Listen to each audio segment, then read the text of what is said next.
16, therefore we do not lose heart.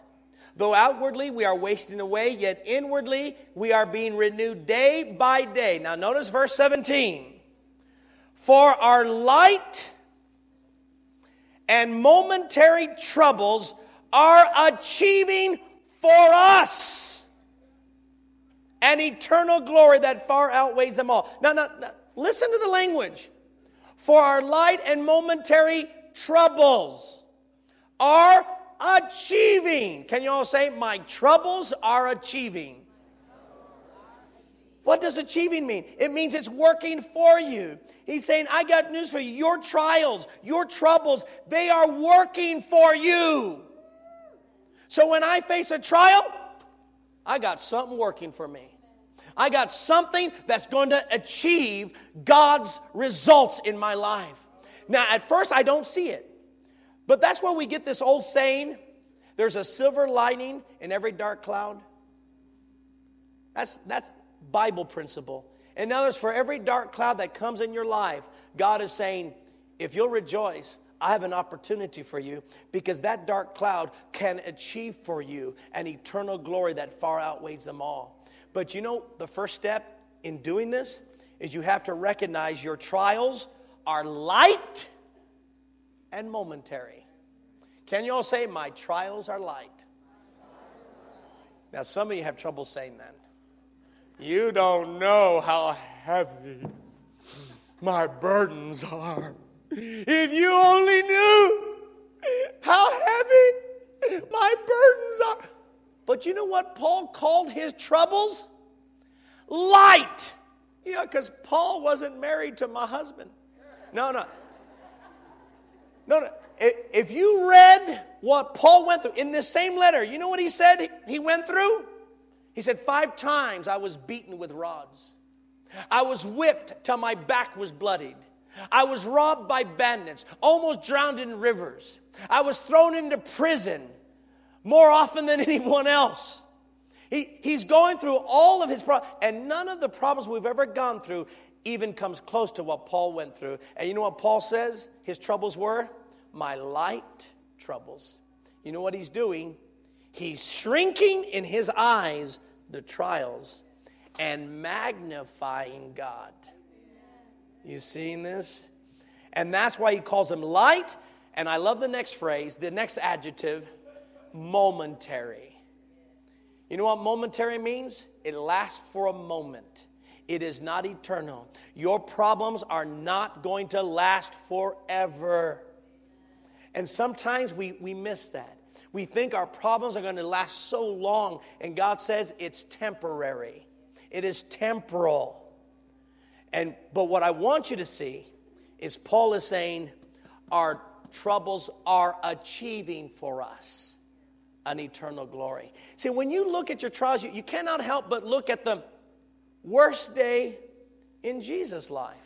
What would you say would be the worst day that Jesus ever experienced? I think we all can agree it was the cross. He's made sin with our sin. In fact, it was such a terrible time, he even pleaded with the Lord, if it's possible, let there be some other way. But nevertheless, not my will, but thy will be done. And on the cross, he cried out, my God, why hast thou forsaken me? How many of y'all know this was the worst day in Jesus' life? But now stop for a moment. The worst day was the cross. But almost every Christian churches put crosses. Why are we putting the symbol of the worst day in Jesus' life? Because, friend, if Jesus did not have the worst day, you would not have salvation. You see, the cross, his worst day, achieved salvation for us. Do you see this? And that's why we exalt crosses. And you know, people who don't understand that, they say, why are you putting an executionary, item in your churches? I mean, that's like putting an electric chair in churches or putting a gas chamber in churches. But you don't understand, his worst day was the best day for us. Because when we look at it, we recognize without the cross, no salvation could be achieved for us. So for us, when we go through trials, it's like the cross. This trial, like the cross, is going to achieve for me and for others around me something good.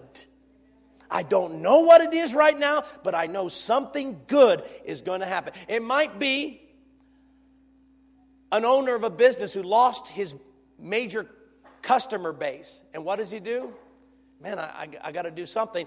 And so what does he do? He goes out to say, you know what? We have to go out and find some more customers. And then bingo, he hits a major customer that brings him more money than all the other customers he lost. And he looks back and he thinks, if I did not lose those customers, I would not have gone after some new ones and got this big one. You see this? It might be someone in a marriage problems. They hate that marriage problem, but through God working in their heart, God heals their marriage, and now comes forth a marriage ministry. And they look back and say, you know, if we didn't have marriage problems, we would never be able to help couples today because they can relate to us. So I look back and think, I'm so glad I had that marriage problems because it achieved a ministry. A ministry was born through our troubles. You see, so no matter what you're going through, something great can happen to us.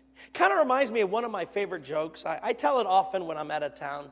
It's this one dear atheist woman. Now, she wasn't very smart, but she loved the Lord. Unfortunately, she lived next door to an atheist who was really smart, and he knew how to try to convince people of his atheistic ways. Well, he got into a debate with this very simple-minded woman, and he said, there is no God. She goes, oh, I know there's a God. There's no doubt he is a God. There is a God. He finally said, oh, okay, all right, prove to me there's a God. Well, she didn't have a sophisticated answer. She said, I got it. God gives me my groceries. That's right. There's groceries in my refrigerator, and God's the one that provides. Oh, that atheist said, oh, I can't reason with you, and he just walked away. The atheist had an idea. I know how to prove that there's no God. He went to the grocery store and bought her a couple of groceries, a couple of grocery bags. He went to her house, put those 2 grocery bags on the doorstep, rang the doorbell, and then hid behind a bush.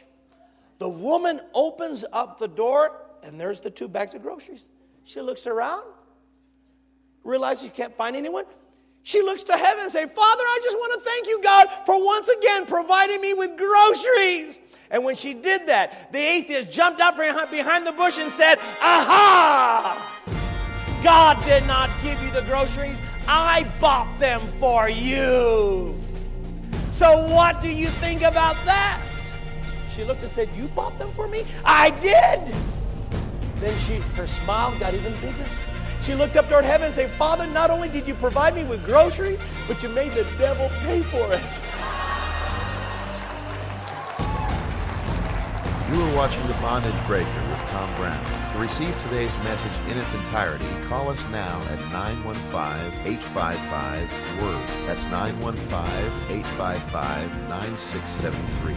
If you prefer to request the message by mail, then follow the information on the screen and don't forget to specify today's time.